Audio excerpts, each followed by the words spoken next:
नमस्कार, मैं रविश कुमार। 3 तलाक पर तैयारी के दौरान कई लेखों में मीडिया, खासकर न्यूज़ चैनलों को लेकर एक खींच दिखाई दी। यही कि मीडिया, खासकर टीवी ने 3 तलाक के मसले को हाँ या ना में बदल कर रख दिया है, जबकि यह मामला हाँ या ना के अलावा उन विकल्पों का भी है जो 3 तलाक की समाप्ति के बाद हो सकता है, जिसे लेकर तमाम संगठनों के बीच अलग अलग राय है। न्यूज़ चैनल इस तरह की नाइंसाफी सिर्फ मुस्लिम मुद्दों के साथ नहीं करते, बल्कि तमाम राजनीतिक, आर्थिक और गैर धार्मिक मुद्दों के साथ भी करते हैं। इसका अब कुछ नहीं किया जा सकता। या तो आप टीवी देखना छोड़ दीजिए या फिर यही देखिए। टीवी के डिबेट का मकसद अब भड़ास निकालना ही रह गया है, ना कि आपकी राय को पहले से बेहतर करने का। इतनी बात तो अभी तक आप समझ गए होंगे, इसके लिए मैट्रिक पास होने की जरूरत भी नहीं। जम्मू कश्मीर में पीडीपी बीजेपी की सरकार है। मुख्यमंत्री महबूबा मुफ्ती कई बार तथाकथित राष्ट्रीय मीडिया से गुजारिश कर चुकी हैं कि डिबेट में इस तरह से चर्चा ना करें कि जम्मू कश्मीर के लोगों के प्रति पूरे भारत में नफरत फैल जाए। 3 तलाक को लेकर मुस्लिम महिला संगठनों की क्या राय है और कितनी फर्क है? एक राय है, भारतीय मुस्लिम महिला आंदोलन चाहता है कि त्वरित 3 तलाक समाप्त हो, मगर यूनिफॉर्म सिविल कोड ना हो। इसकी जगह कुरान में तलाक की जो प्रक्रिया है उसे ही सुन्नियों पर लागू किया जाए। मुस्लिम विमेंस लीग, ये लखनऊ की एक संस्था है, इसकी मांग है कि मुस्लिम महिलाओं पर धार्मिक कानून लागू ही ना हो, शरई कानून रद्द कर दिया जाए और उसकी जगह इंडियन मैरिज लॉ बनाया जाए। शायरा बानो 3 तलाक को असंवैधानिक मानती हैं और यूनिफॉर्म सिविल कोड की मांग करती हैं। इसके 2 मतलब हुए कि मुस्लिम महिलाओं की दुनिया में इस वक्त कई तरह की बेचैनियां हैं। एक बेचैनी अपने मसले का हल कुरान के दायरे में चाहती है, तो दूसरी बेचैनी अपने मसले का हल कानून के सिद्धांत के अनुसार चाहती है। एक तरह से मुस्लिम महिलाओं के बीच यह बात साफ है कि शरिया को छोड़ या तो कुरान लागू हो या संविधान लागू हो, त्वरित 3 तलाक समाप्त हो जाए। यह बात भी ठीक नहीं है कि मौलाना लोग भी एक ही तरह से सोचते हैं। बहुत से मौलाना या इस्लामिक विद्वान यह चाहते हैं कि त्वरित 3 तलाक समाप्त हो जाए।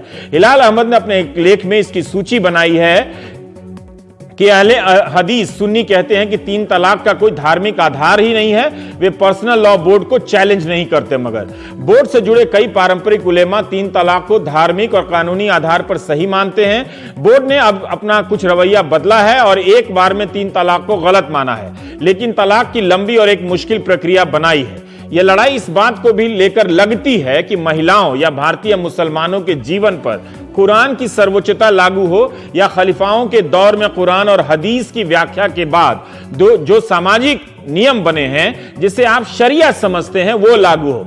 आपको यह भी समझना होगा कि कुरान के साथ साथ शरिया भी इस्लामिक कानून का हिस्सा रहा है। यह सही बात है कि इस्लाम एक है और कुरान एक है, मगर इस्लाम के तहत अलग अलग पंथ हैं, फिरके हैं और उनके अपने अपने शरिया हैं। शरिया का सामान्य मतलब यह हुआ जिंदगी का रास्ता। मोटा मोटी यह समझिए कि सड़क पर चलते वक्त जो नियम होते हैं वो संविधान से नहीं बनाए जाते, मगर आपको संविधान का पालन करना पड़ता है। इसी तरह का जिक्र जो नियम होते हैं वो कुरान में नहीं मिलेगा, लेकिन आप सड़क पर चलते वक्त अपने संवैधानिक धार्मिक जिम्मेदारियों से अलग भी नहीं हो सकते, इसीलिए ये शरिया है मोटा मोटी। हिलाल अहमद ने लिखा है कि अगर शरीयत पर इतना ही जोर है जिसके तहत 3 तलाक का कुछ लोग समर्थन करते हैं, तो क्या वे चोरी करने पर हाथ कटवाने के लिए भी तैयार हैं? 80 के दशक में मशहूर और शानदार लेखक राही मासूम रजा ने हंस पत्रिका में एक लेख लिखा जिसका उन्वान था, शीर्षक कि इन्हें इस्लाम कटपीस में चाहिए।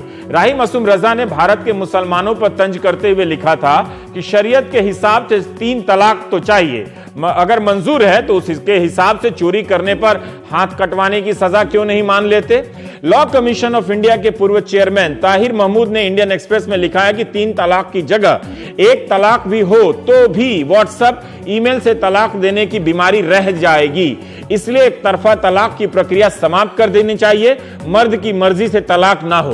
ताहिर महमूद और नलसर हैदराबाद के वाइस चांसलर फैजान मुस्तफा के लेख में यह बात प्रमुखता से उभरती है कि इस बदलाव में संसद की भी एक भूमिका है।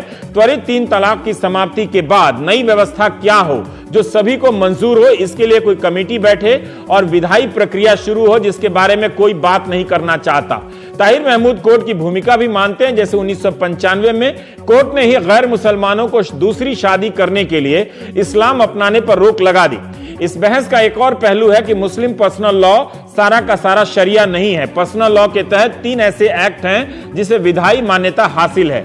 Muslim personal law application act 1937, dissolution of Muslim marriage act 1939 Muslim women protection of rights on divorce act 1986, 1937 और 39 का एक्ट अंग्रेजों ने बनाया, जिसे आजादी के पहले एंग्लो मोहम्मडन लॉ कहते थे, आजादी के बाद मुस्लिम पर्सनल लॉ।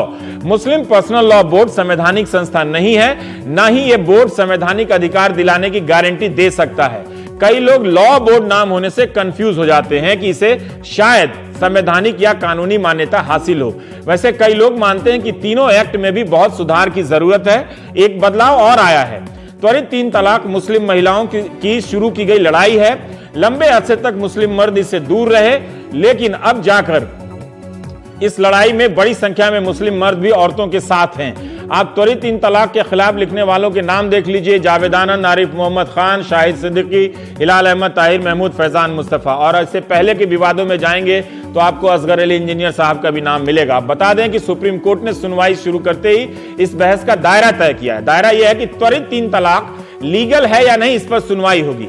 पीठ ये देखेगा कि 3 तलाक क्या इस्लाम का मूल अंग है, क्या इसे धार्मिक स्वतंत्रता के आधार पर मौलिक अधिकार माना जा सकता है।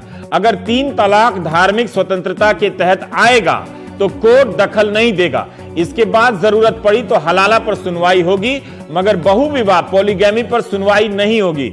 सुप्रीम कोर्ट पाकिस्तान समेत दूसरे देशों के कानून भी देखेगा जहां 3 तलाक खत्म किया गया है। 20 से अधिक मुल्कों में 3 तलाक को समाप्त कर दिया गया है। हिंदी के दर्शक वाणी प्रकाशन के प्रतिमान में छपे अमरीन का लेख पढ़ सकते हैं। एक सार है इस विवाद का कि इराक ने 1959 में तलाक, निकाह और कानून को बदलकर विवाह संहिता जारी की थी, यानी कोडिफाई कर दिया था। सीरिया में 1953 में ही ऐसे बदलाव कर दिए गए। 1959 में अल्जीरिया ने भी एक अध्यादेश जारी कर सभी प्रकार के तलाक को कोर्ट के दायरे में ला दिया था। तो हम इन्हीं सब मसलों पर बात करेंगे। फैजान मुस्तफा साहब आज हमारे साथ मौजूद हैं। अक्सर हैदराबाद से ओबी पे रहते हैं। कई साल से 1-1.5 साल से तो हो ही गया आपके साथ कार्यक्रम करते हुए। पहली बार हम दोनों रूबरू हो रहे हैं, तो आपका स्वागत है। और हम जानना चाहते हैं आपकी पहली प्रतिक्रिया कि सुप्रीम कोर्ट ने ये जो कहा है कि लीगल है या नहीं, इस पर सुनवाई होगी। क्या इसे धार्मिक स्वतंत्रता के आधार पर मौलिक अधिकार माना जा सकता है? अगर 3 तलाक धार्मिक स्वतंत्रता के तहत आएगा तो कोर्ट दखल नहीं देगा। इन 3 बातों से हम उम्मीद पालें या उम्मीद नहीं पालें, इसका क्या मतलब है आपके हिसाब से? रवीश, बहुत बहुत शुक्रिया आपका। और मुझे बड़ी प्रसन्नता हो रही है कि हम लोग आज फेस टू फेस बात कर रहे हैं पहली बार। ये मैं बार बार लिखता रहा हूं कि सुप्रीम कोर्ट में जब ये केस जाएगा तो कोर्ट इसमें उस तरीके का एक इमोशनल के एक बार में बैन कर दो और सजा दे दो और अनकॉन्स्टिट्यूशनल डिक्लेयर कर दो, असंवैधानिक, ऐसी चीज कोर्ट नहीं करेगा। अब कोर्ट ने वही सवाल उठाया है कि क्या ये मजहब की आजादी का हिस्सा है। और आपको मालूम है कि मजहब की आजादी तय करने के लिए भारत की जो सुप्रीम कोर्ट है उसने ये डॉक्ट्रिन बनाया है एसेंशियलिटी, कि क्या मजहब का मूलभूत ढांचे का हिस्सा है। जैसे संविधान का एक मूलभूत ढांचा है, बेसिक स्ट्रक्चर। अब इसमें आज भी गौतम भाटिया ने लिखा है, मैं भी लिखता रहा हूं, राजीव धवन ने इस पे कई बार लिखा है, और इस पे एक नियर यूनानिमिटी है जितने बड़े एकेडमिशियंस हैं कि धर्म का मूलभूत हिस्सा क्या है ये धर्म वाले लोग बताएंगे, सर्वोच्च न्यायालय नहीं बता सकता।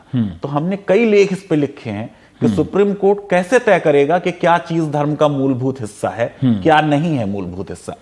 अब इसमें ये पूरा डॉक्ट्रिन बना था जब टेंपल एंट्री शुरू हुई देश की आजादी के बाद कि अछूतों को भी मंदिर में जाने दिया जाए। तो मंदिर के प्रबंधन ने कहा हम इन्हें नहीं आने देंगे, ये हमारे धर्म का हिस्सा नहीं है। तो हिंदू लॉ को रिफॉर्म करने के लिए जस्टिस गजेंद्र गटकर ने ये डॉक्ट्रिन बनाया और ये कहा हम आपके धर्म के जो सोर्सेज हैं, शास्त्राज हैं और श्रुतिज और स्मृतिज को देख के तय करेंगे क्या चीज धर्म का हिस्सा है। और उन्होंने कहा अनटचेबिलिटी जो है, अछूत, ये हिंदू धर्म का हिस्सा नहीं है। जबकि इस पे बड़ा विवाद था क्योंकि ये धर्मशास्त्र से साबित किया जा सकता है। उसके बाद जैसे जैसे ये डॉक्ट्रिन इवॉल्व हुआ तो कोर्ट ने यहां तक कह दिया कि हम ये देखेंगे कि लोग कैसे बिहेव करते हैं और उससे तय करेंगे कि धर्म का मूलभूत हिस्सा है या नहीं। जैसे केरला में एक मुसलमान पुलिस ऑफिसर दाढ़ी रखना चाहता था, तो कोर्ट ने कुरान और हदीस नहीं देखी, जैसे कि अछूत वाले इस मामले में देखी। उन्होंने कहा इतने मुसलमान तो दाढ़ी नहीं रखते, फैजान मुस्तफा के दाढ़ी नहीं है, ताहिर महमूद के दाढ़ी नहीं है, इसका मतलब दाढ़ी रखना जो है वो इस्लाम के मूलभूत ढांचे का हिस्सा नहीं है। राजस्थान में कुछ लोग नाग पंचमी में नाग को कैप्चर करते थे और वो उनकी लोकल कस्टम और जो उनका लोकल धार्मिक ग्रंथ जो था उसको सुप्रीम कोर्ट ने एक देश का जनरल धर्मशास्त्रा कोर्ट करके कह दिया कि ये प्रैक्टिस हिंदू धर्म का हिस्सा नहीं है। कलकत्ता में तांडव डांस आनंद मार्गीस करते हैं। अब सुप्रीम कोर्ट ने कह दिया कि जो उनकी ओरिजिनल किताब 1961 की थी उसमें ये नहीं लिखा हुआ है। तो धर्म भी इवॉल्व होते हैं, हम चाहेंगे कि धर्म भी प्रोग्रेस इन सब उदाहरणों से आप क्या कहना चाह रहे हैं? इन उदाहरणों से मैं ये कहना चाह रहा हूं कि मुझे ये लगता है कि सुप्रीम कोर्ट ये कहेगी कि क्योंकि इसमें डिफरेंस ऑफ ओपिनियन है 3 तलाकों पे। कुछ लोग कहते हैं कि ये हो सकती है, कुछ लोग कह सकते हैं नहीं हो सकती, लेकिन सब लोग ये कहते हैं कि ये अच्छी चीज नहीं है। इसका मतलब ये इस्लाम के मूलभूत ढांचे का हिस्सा नहीं है। तो सुप्रीम कोर्ट इतना कह के रुक जाएगी कि 3 तलाक की कोई इस्लामी हैसियत नहीं है। मैंने कल भी आपसे कहा था कि ना इसकी धार्मिक हैसियत है और ना लीगल हैसियत है, क्योंकि सुप्रीम कोर्ट शमीम आरा में 2002 में कह चुका है कि तलाक ऐसे नहीं होगी। अगर सुप्रीम कोर्ट इतना ही कह के रुक जाए तो क्या ये बड़ी जीत मानी जाएगी? क्या मैं नहीं समझता। मैंने बार बार कहा कि ये कंट्रोवर्सी जो है ये अननेसेसरी और गैर जरूरी है, क्योंकि सुप्रीम कोर्ट ने 2002 में जो बात कह दी वो अब और सफाई के साथ कह देंगे, उससे ज्यादा बात आगे नहीं बढ़ने वाली।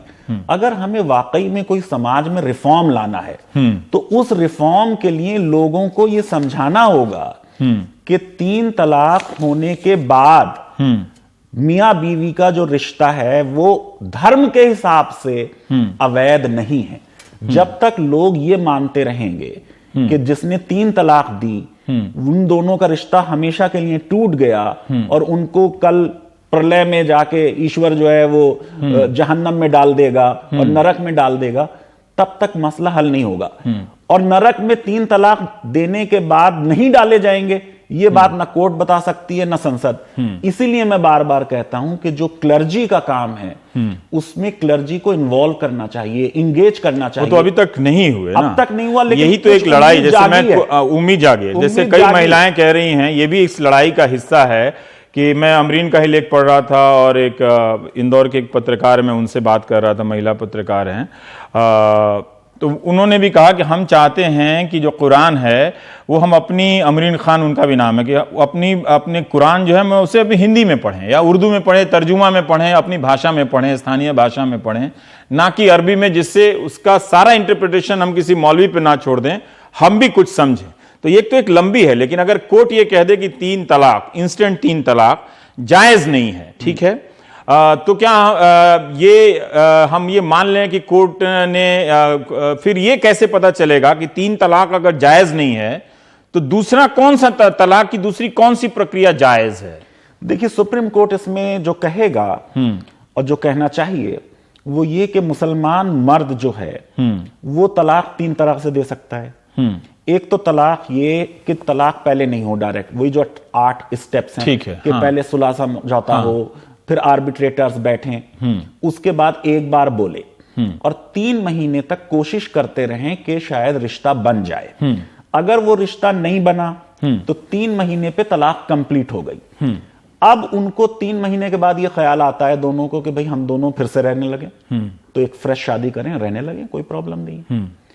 फिर रहने लगे, फिर झगड़ा हुआ, अब इस झगड़े होने के बाद फिर से आर्बिट्रेशन और सलाह समझौता हुआ, फिर उसने एक बार 1 तलाक दी, फिर 3 महीने वेट किया, 3 महीने में अगर उसने रिवोक नहीं किया, अगर 3 महीने के अंदर अंदर कर दे तो वो सिर्फ अगर छू भी दे और कह भी दे बेगम चलो माफ करो सब खत्म, तो रिवोक हो जाती है। लेकिन 3 महीने अगर गुजर गए तो फिर से फ्रेश निकाह। अच्छा, फ्रेश निकाह औरत के इंटरेस्ट में है, इसलिए क्योंकि फ्रेश निकाह में वो फ्रेश मेहर मांगेगी और फ्रेश कंडीशंस रख सकती है। वो रख सकती है कि अगली बार काली टाई मत लगा लेना और कोट मत पहनना और रवीश साहब के प्रोग्राम में मत जाना, ये शर्तें लगाई जा सकती हैं।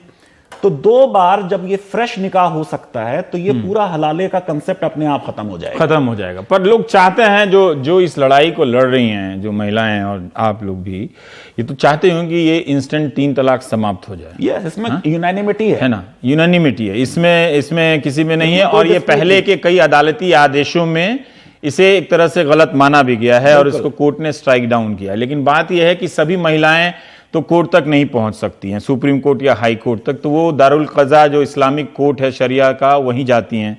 तो ये बात वहां कैसे एस्टेब्लिश होगी कि 3 तलाक या इंस्टेंट 3 तलाक अब खत्म हो गई है और इसकी जगह एक दूसरी व्यवस्था, जैसे मैंने शुरू में पढ़ा कि कुछ लोग उसको इस्लामिक कानून के दायरे में, जैसे शिबा कह रही थी कि हम चाहते हैं कि जो कुरान में प्रक्रिया तय है वही व्यवस्था आप हमारे लिए कर दीजिए। तो ये व्यवस्था कैसे होगी? मैं बताता क्या सुप्रीम कोर्ट आदेश से ये व्यवस्था बनेगी या फिर संसद के कानून से बनेगी या फिर इसे वापस मौलवियों पर छोड़ दिया जाए? नहीं, मौलवियों पर नहीं छोड़ा जाएगा। जैसे ही सुप्रीम कोर्ट का ये आदेश हुआ कि 3 तलाक नहीं है, तो अब तलाक मर्द जो दे सकता है, एक तो वो मैंने अभी आपको प्रोसीजर बता दी। हाँ। दूसरे, अगर मर्द ने ये कह दिया कि मैं अपनी बीवी से 4 महीने तक कोई रिश्ता नहीं रखूंगा और कसम खा ली, तो वो डिवोर्स हो जाती है।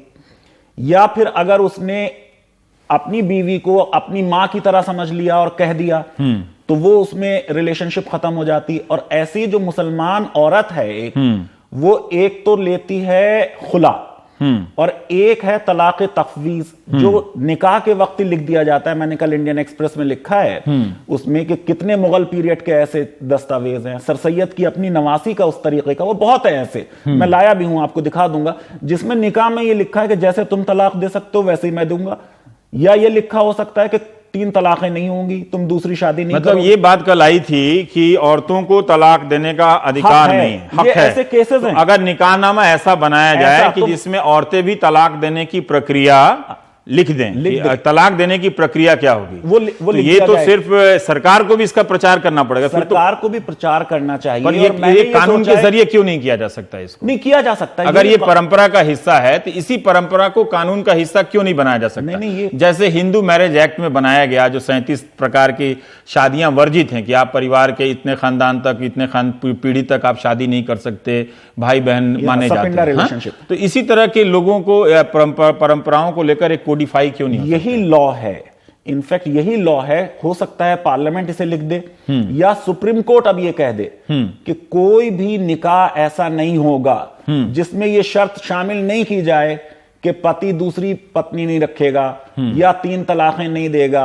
ये चीज लिखी जा सकती है और लिखी जानी चाहिए। और आप ये देखिए 1875 का मैंने एक केस कल कोट किया, पुन्नू बीबी का।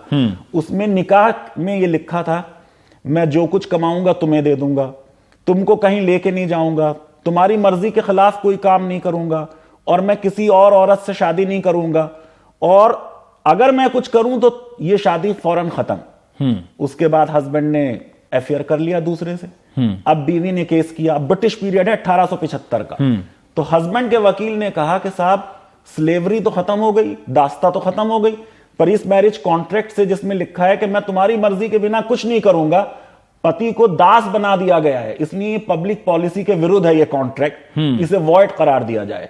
तो ब्रिटिश कोर्ट ने कहा नथिंग डूइंग, ये कॉन्ट्रैक्ट इन्फोर्स होगा। ऐसे कॉन्ट्रैक्ट इन्फोर्स होते हैं। तो ये जो कॉन्ट्रैक्ट है, करारनामा, निकाह में जो आप दोनों मियां बीवी की तरफ से जो शर्तें होती हैं, बाइंडिंग है इसको क्यों नहीं कोडिफाई किया जाए? इसे कोडिफाई कर दे, लिख दे के किया जा सकता है ना, बिल्कुल कर दे, और मॉडल निकाहनामा बनाए जा सकते हैं। मैं कुछ वकीलों से कहूंगा कि वो सुप्रीम कोर्ट को एक बना के दे मॉडल निकाहनामा, और कोर्ट उस पर अपनी जुडिशियल मोहर लगा दे कि अब निकाह का फॉर्मेट ये होगा। कोर्ट करे या संसद करे? अब इस केस में कोर्ट कर दे इस समय कोर्ट करे। बेहतर यह है कि संसद करे हर लॉ रिफॉर्म। मेरी कंसिस्टेंट पोजीशन ये कि संसद करे। तो मैंने बताया कि तलाक का औरत का एक तरीका तो खुला हो गया, और एक तरीका ये कि निकाहनामे में लिख दिया गया, राइट। और तीसरे, अगर हस्बैंड ने उसके चरित्र पर दोष लगाया तो वो निकाह समाप्त करा देगी, डिवोर्स ले लेगी, या फिर वो दारुल क़ज़ा जाएगी या कोर्ट जाएगी और मैरिज डिसॉल्व करा देगी। तो औरत को भी 4 तरीके से 5 तरीके, और एक है म्यूचुअल कंसेंट, 5वां तलाक मुबर्रा, जहां दोनों मियां बीवी में झगड़ा है, दोनों आपस में बैठे, उन्होंने कहा लेट अस पार्ट, दोनों अलग अलग जाएं। तो औरत ने को भी इस्लाम और जो इंडियन पर्सनल लॉ है, मुस्लिम पर्सनल लॉ है आज की डेट में, उसमें तलाक का उतना ही हक है जितना मर्द को है।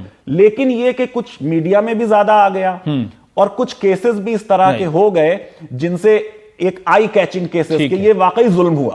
आप उस मांग को स्किप कर गए मेरे ख्याल से, या मैं ठीक से समझ नहीं पाया। जो कुरान में जो 2 प्रोसेस है उसके हिसाब से जो कुरान की प्रोसेस मर्द जब करेगा, हाँ। अगर औरत ये कह दे, जैसे आपने कल कहा था कि औरतें मांग क्या रही हैं, कुरान ही तो मांग रही है ना। ये तो मैं बार बार कहता रहा हूं, तो उन्हें मिलना चाहिए ना। मौलानाओं से मैंने ये कहा कि अभी तो उन्होंने यूनिफॉर्म सिविल कोड नहीं मांगी, हाँ। अभी तो संविधान के तहत वाला इक्वालिटी का राइट नहीं माना, हाँ। अभी तो 1400 साल वाला लॉ मान रही है। हाँ। तो जो उनकी डिमांड है वो बड़ी जायज है, हाँ। बहुत छोटी डिमांड है, हाँ। उसको एक्सेप्ट करके पर्सनल लॉ बोर्ड ने बहुत अच्छा काम किया है। अच्छा काम किया, लेकिन ये ज्यादा अगर पूरे देश के स्तर पे लागू हो सुन्नियों पे तो कोर्ट से भी हो जाना चाहिए, जिसमें अब किसी तरह की, अब कोर्ट को ये कहना चाहिए इस केस में कि क्योंकि 3 तलाक तो है नहीं, अब वो ये कहें कि इस प्रॉब्लम को खत्म करने के लिए हम ये ऑर्डर करते हैं कि ये एक स्टैंडर्ड निकाहनामा है, कोई भी मुस्लिम शादी जो होगी वो इसके तहत होगी और उसमें ये शर्तें लिखी हुई होंगी, क्योंकि वो देखिए ये सिविल मैटर है, क्रिमिनल मैटर नहीं है। तो सिविल मैटर में आपका मेरा कॉन्ट्रैक्ट है, उस कॉन्ट्रैक्ट में अगर ये लिख दिया गया कि मैं 3 तलाक नहीं दे सकता, तो बात खत्म हो गई। हाँ, इसी पे यहीं पे मैं वो ताहिर महमूद वाला पॉइंट मैं पूछ रहा हूं कि 3 तलाक की जगह 1 तलाक भी हो तो व्हाट्सएप ईमेल से तलाक की बीमारी हो सकती है, और एक तरफा मतलब आप जो उसी का जवाब दे रहे हैं कि एक मॉडल निकाहनामा हो, है ना। जब ये हो गया कि 1 से पहले आर्बिट्रेशन होगा, 1 से पहले 3 स्टेजेस हैं, तब तलाक बोलने का हिस्सा, यानी पहले उसे समझाओ बुझाओ, समझाने बुझाने से बात ना बने तो आप थोड़ा सा गुस्सा दिखा सकते हो, ठीक है, फिर आप अलग कमरे में जाके सो जाओ। ये सब जब फेल हो जाए तो आर्बिट्रेटर्स बैठेंगे, बीच बचाव करें, उसके बाद एक बोलेंगे। इसलिए व्हाट्सएप डायरेक्ट नहीं हो सकता, ठीक है, टेलीफोन से डायरेक्ट नहीं हो सकता। ये सब भी प्रतिबंधित होना चाहिए, फैसले में आना चाहिए कि इस तरह के कम्युनिकेशन होगी नहीं, होगी ही नहीं, है ना, इंस्टेंट डिवोर्स नहीं होगी। लेकिन इंस्टेंट कहने के बाद भी कोई ईमेल से दे रहा हो 3 महीने से, तो वो भी तो नहीं होना चाहिए ना, आमने सामने होना चाहिए ना। नहीं, इसमें ये पूरी प्रोसेस हो, पूरी प्रोसेस आर्बिट्रेशन हो। ठीक है, ठीक है, हम ब्रेक लेंगे, ब्रेक के बाद आएंगे तो फिर से हम इस मसले पे हम बात करेंगे ताकि हमारी कुछ समझ और बेहतर हो सके।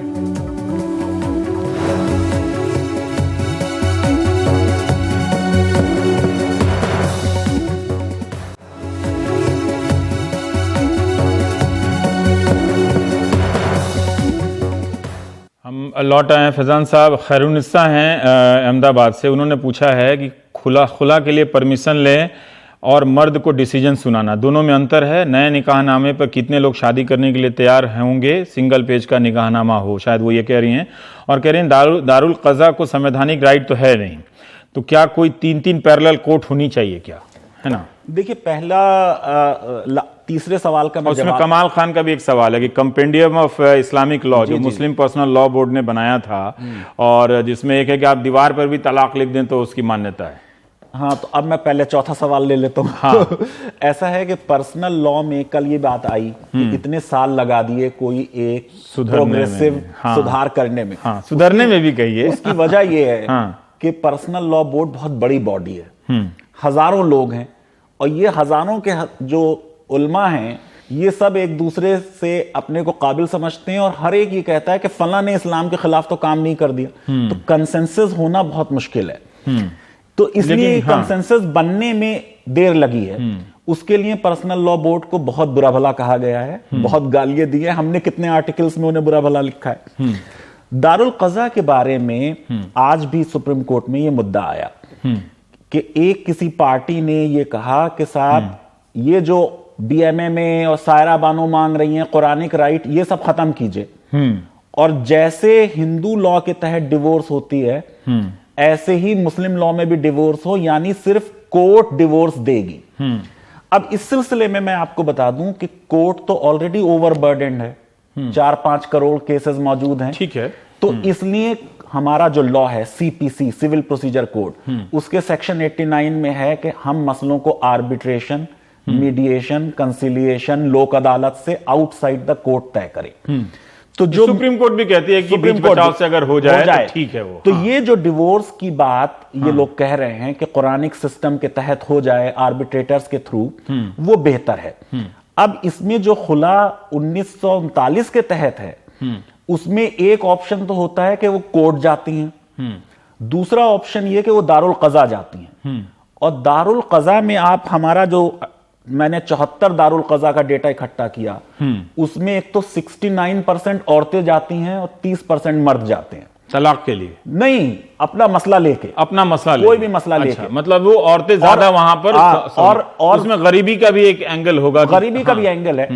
दूसरे ये कि मर्द जाते हैं इसलिए कि बीवी वापस आ जाए, वो मैके चली जाती है, उसे कहते हैं रेस्टिट्यूशन ऑफ कंजुगल राइट, यानी शादी बचाने जा रहे हैं ज्यादातर मर्द। अच्छा।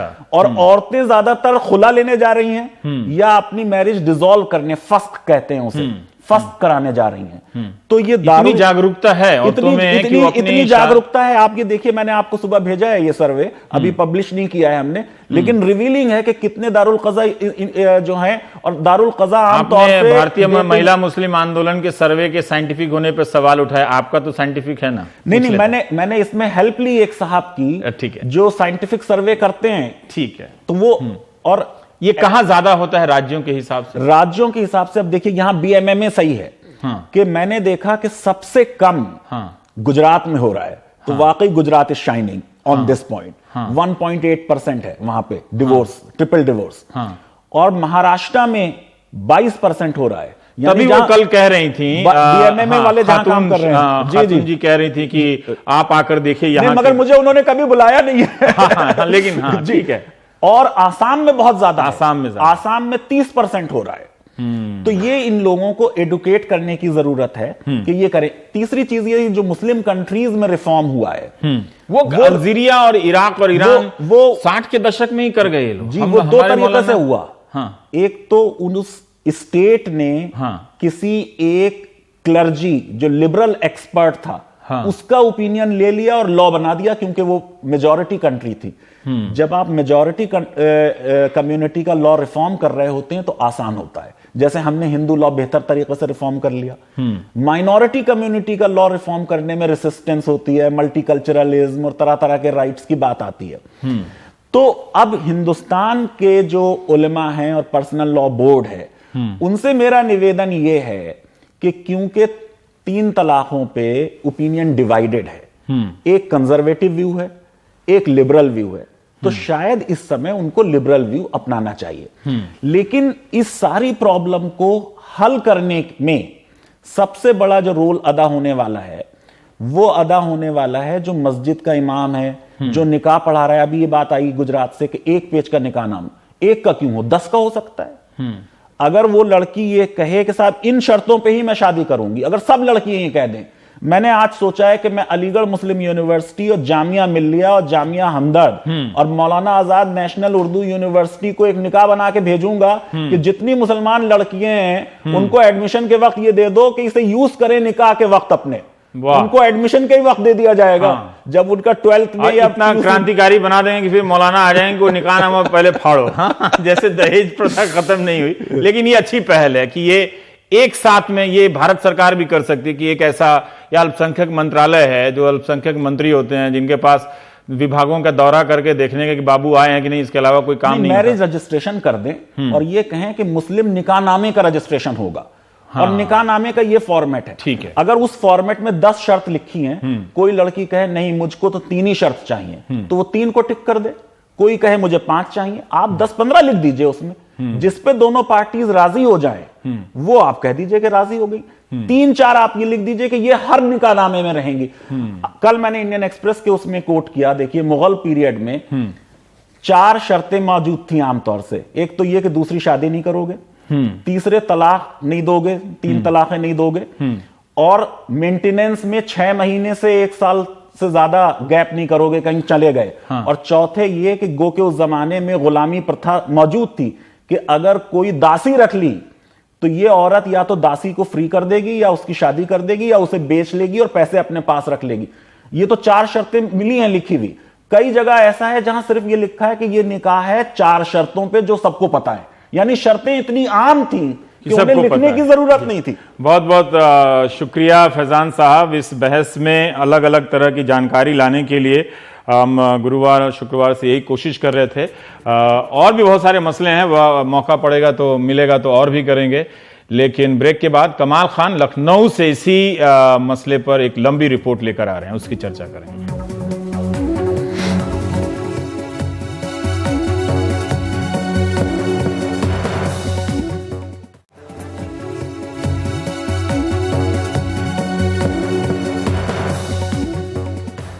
मुस्लिम समाज में 3 तलाक को लेकर महिलाओं की शिकायतें भरी पड़ी हैं। एक शिकायत लखनऊ की है, जिनकी एक किडनी खराब हुई तो उनके शौहर ने तलाक दे दिया। शौहर का कहना था कि अगर वो तलाक नहीं देगा तो उसकी भी किडनी खराब हो जाएगी।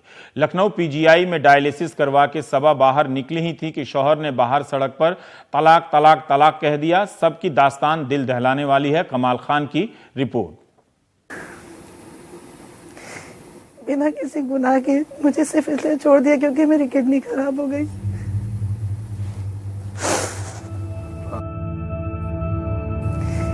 बिना किसी गुनाह के मुझे सिर्फ इसलिए छोड़ दिया क्योंकि मेरी किडनी खराब हो गई।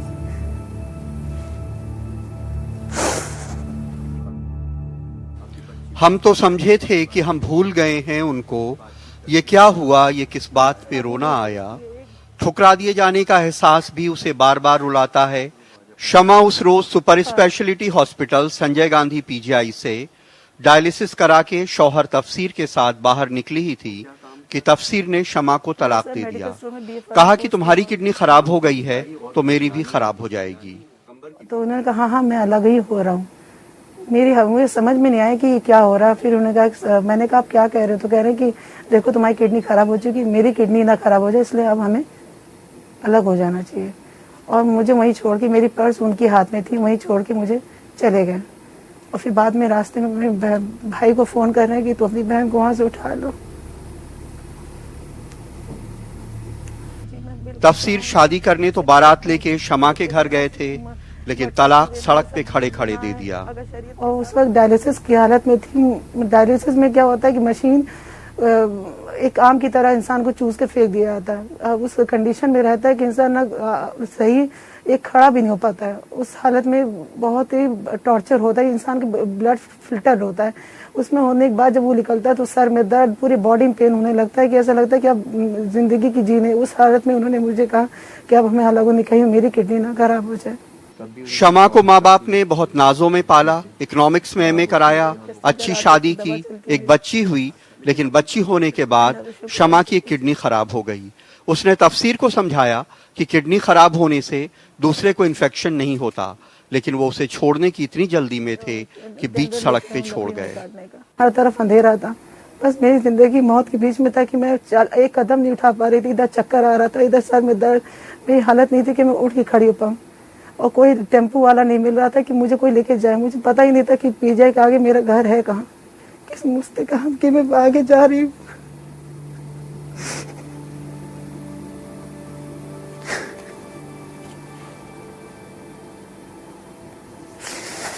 मैं अम्मी के पास आई। अम्मी से मैंने कहा अम्मी सब खत्म हो गए, उसने मुझे छोड़ दिया। सिर्फ मेरी किडनी खराब हो गई इसकी वजह से।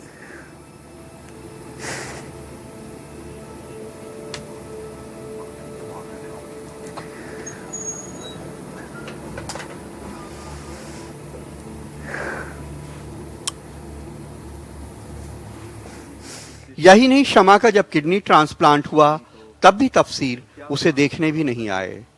नहीं सर, आए ही नहीं मेरे पास। दूर से मुझे देख के गए, उसे लगा कि उनको इन्फेक्शन ना हो जाए। तो वो ये डर रहे थे कि उनकी भी किडनी खराब हो जाएगी। हाँ, वो मेरे पास ही नहीं आए। दूर से देखे और ऐसे देख रहे थे, ऐसा लगता है मैं कोई छुआछूत हूँ। शमा ने एक दफा तफसीर से कहा भी था कि आपकी मोहब्बत का इम्तिहान तो हो गया, काश मुझे अपनी मोहब्बत का इम्तिहान देने का मौका मिलता। मैंने उनसे पहले ही कहा था, मैंने कहा खुदा ना खास्ता अगर मेरी जगह आपकी किडनी होती, मैं सबसे पहले खड़ी होती आपको किडनी देने के लिए। और अब मैं हर लम्हा आपकी पूरी अपनी जान से मदद करती। ये सोच के मेरी जिंदगी में आप ही बसी हुई है। तफसीर ने शमा को तो छोड़ा ही, अपनी बच्ची के साथ भी ऐसा सुलूक किया कि शमा का दिल दहल गया। एक बार मोहल्ले में ऐसी शादी हुई तो उनके मामू की लड़के की शादी थी और मेरे मोहल्ले में होते तो उनके मेरे पास भी कार्ड आया हुआ था। तो वो मेरी बेटी इसलिए खुश होगी कि उसके पापा आने वाले हैं। तो उसने कहा कि मम्मी मुझे तैयार को पापा आएंगे, मैं उनसे मिलूंगी, पापा सब ठीक कर देंगे। और फिर वहां पे गई तैयार होके, उनके भतीजे ने कहा देखो तुम्हारे पापा वो खड़े हुए हैं। वो भागती गई, पापा पापा कहते वो वहीं से भाग गए। वापस मेरी बेटी वहीं गिर गई और गिर कितना रोई कि वापस पापा आके मुझे डांटने लगे, क्यों भेजा इसको, जानती वो इंसान ऐसा नहीं है, फिर क्यों उसके हाथ भेज देती हो तुम। रात भर मेरी बेटी को 104 डिग्री बुखार था। वो हर 2 मिनट के बाद पापा पापा चिल्ला रही थी और डॉक्टर ने मुझे मना किया था कि अगर बच्चे को बुखार होगा तो आप बच्चे से दूर रहिएगा। उस वक्त मैंने कहा अगर मौत भी आ जाए तो मुझे कोई फर्क नहीं, बस खुदा से इतनी दुआ है कि मौत हो तो दोनों के साथ में हो, क्योंकि अगर मैं मर गई तो मेरा बच्चा अनाथ हो जाएगा। शमा का मजहब में अकीदा है, बचपन से नमाज रोजे भी करती है। उसे यकीन नहीं कि जिस खुदा ने औरत को बनाया है वो उसके लिए 3 तलाक का कानून भी बना सकता है। मैं खुदा से सच्ची मोहब्बत कर, उसके रसूल से सच्ची मोहब्बत कर, मुझे नहीं लगता कि हाँ उन्होंने ऐसा किया होगा कि एक औरत को इस तरह तकलीफों से गुजरे। शमा की जिंदगी में धोखे हैं, गम है, रुसवाइयां हैं, दुश्वारियां हैं, तन्हाइयां हैं, लेकिन वो जीना चाहती है अपनी बेटी के लिए। इसीलिए जिंदा रहने की ललक उसके अंदर और बढ़ गई है। यादें रुलाती हैं लेकिन आंसू पोंछ के वो आगे जाना चाहती है। शमा की कहानी सुनना दर्द के एक सफर से गुजरने जैसा है जो बहुत सारी तकलीफ और गुस्से पे खत्म होता है। क्या ये सही नहीं है कि अगर 3 तलाक पे रोक होती तो शमा की ये हालत नहीं होती? लखनऊ में कैमरामैन आरसी जोशी के साथ कमाल खान, एनडीटीवी इंडिया।